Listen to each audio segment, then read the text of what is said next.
Hello दोस्तों, स्वागत है आपका अपने यूट्यूब चैनल फ्रेंड्स गाइडलाइन पर। और हमने पेडागोजी का मोटा मोटी 60 से 70% जो पोर्शन है वो कंप्लीट कर दिया है।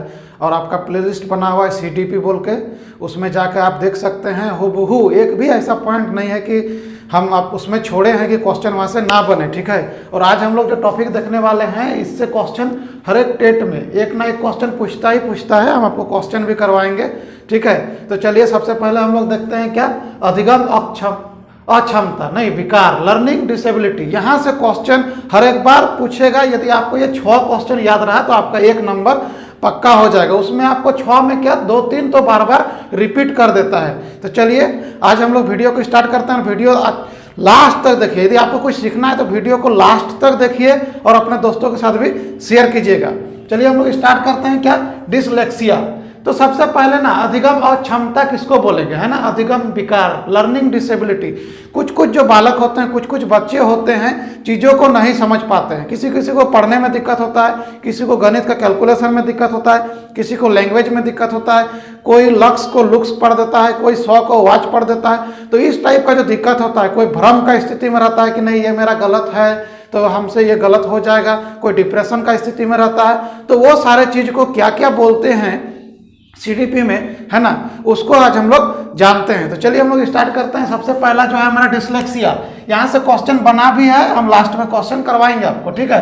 डिसलेक्सिया याद रखिएगा। डिसलेक्सिया तो पठन संबंधित कठिनाई है कि नहीं। पढ़ने में जो कठिनाई होता है बालक को, उसको हम लोग बोलते हैं डिसलेक्सिया। तो क्वेश्चन कैसा बोल दिया था, पठन वैकल्प्य, मतलब पठन संबंधित पढ़ाई से संबंधित यदि कठिनाई बालक को हो रहा है तो उस चीज को हम लोग बोलते हैं डिसलेक्सिया, है कि नहीं। इसमें क्या होता है कि बच्चा यदि लक्ष्य को क्या पढ़ लेगा, लक्ष्य को क्या पढ़ेगा, लुक्स पढ़ेगा, है कि नहीं। लक्ष्य है लेकिन लुक्स पढ़ेगा। वाज को क्या पढ़ेगा, 100 पढ़ेगा, है ना। तो इस टाइप का जब कठिनाई होगा, उसको पढ़ने में कठिनाई होगा, तो हम इसको क्या बोलेंगे, पठन संबंधित कठिनाई, और वो डिसलेक्सिया के अंतर्गत आता है। चलिए दूसरा देखते हैं हम लोग डिसग्राफिया। डिसग्राफिया क्या है, लेखन संबंधित कठिनाई। जब बच्चा को बालक को लिखने में कोई कठिनाई होता है उसको हम लोग बोलते हैं डिसग्राफिया। तो डिसग्राफिया लेखन संबंधित कठिनाई। तो आप सोचिए आपको एक ग्राफ बनाने के लिए दिया जाता है, तो आप ग्राफ को तो कैसे बोल के या बोल के तो नहीं एक्सप्रेस कर सकते हैं। उस टाइम आप क्या करिएगा, एक ग्राफ को इस तरह से आप बनाइएगा, है कि नहीं, इस तरह से बनाइएगा। तो क्या करते हैं, आप लिख के बना रहे हैं ना ग्राफ को, तो आप याद रखिएगा डिसग्राफ। ग्राफ को हम लोग कैसे बनाते हैं, लिख के। तो क्या हो जाएगा, लेखन संबंधित कठिनाई को हम लोग डिसग्राफिया बोलते हैं, ठीक है। नेक्स्ट देखते हैं हम लोग ऑफेजिया। नहीं, ऑफेजिया ये दोनों बार बार पूछता है, 110% बार बार पूछता है। क्वेश्चन भी आपको दिखाएंगे, ये दोनों को बढ़िया से दिमाग में सेट कीजिए।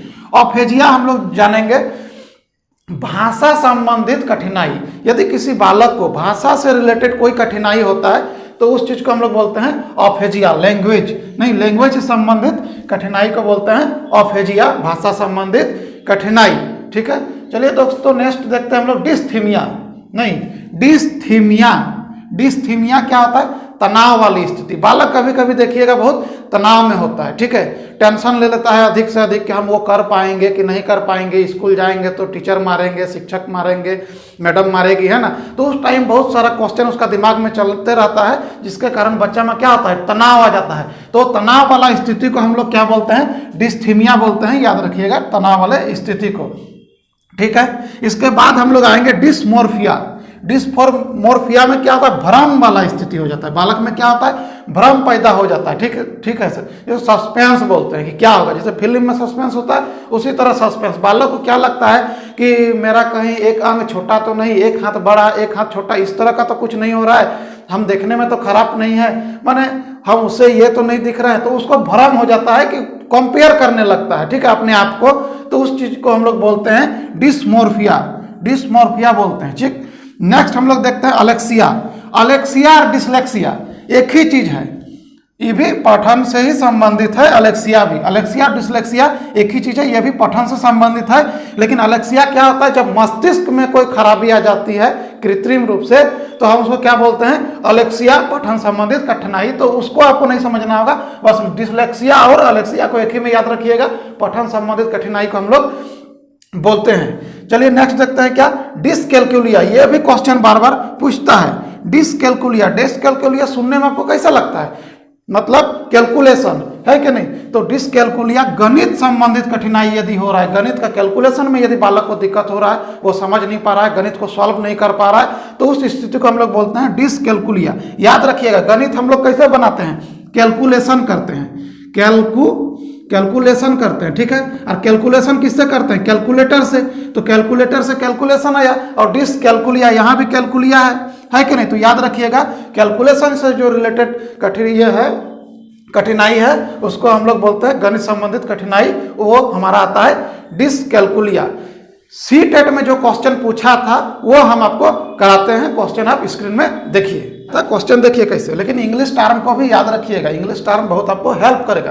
क्वेश्चन था स्क्रीन में कि पठन वैफल्य, देखिए पठन विकार को क्या बोल दिया, पठन वैफल्य बच्चों के प्राथमिक लक्षण क्या है कि नहीं। जो पठन वैकल्प है, बच्चों के प्राथमिक लक्षण क्या है, तो ऑप्शन 1 में बोलता है धारा प्रभाव पढ़ने की अक्षमता, एक ही गति विषयक कार्य को बार बार करना, दोहराना, न्यून अवधान विकार और अपसारी चिंतन पढ़ने में धारा प्रभाविता। तो आप जानिएगा तब ना, पठन वैफल्य से नहीं समझ पा रहे हैं ना, तो देखिए ऊपर में इंग्लिश वाला में the primary characteristic of children was with dyslexia includes. तो देखिए डिसलेक्सिया किससे रिलेटेड है, धारा प्रभाव पढ़ने से। हम बोले हैं कि पढ़ने में जो कठिनाई होती है उसको क्या बोलते हैं, डिसलेक्सिया। तो ऑप्शन नंबर आपका 1 नंबर सही हो जाएगा। तो आपको यह चीज मालूम रहेगा तभी आप कर सकते हैं। तो हम एक ही क्वेश्चन करवाएंगे, ज़्यादा नहीं करवाएंगे, जब हम ऑब्जेक्टिव लेकर आएंगे उस टाइम करवाएंगे। तो आई होप वीडियो आपको बहुत अच्छा लगा होगा। यदि वीडियो अच्छा लगा है तो आप दोस्तों के साथ शेयर कीजिए, लाइक कीजिए। चलिए मिलते हैं हम लोग नेक्स्ट वीडियो में।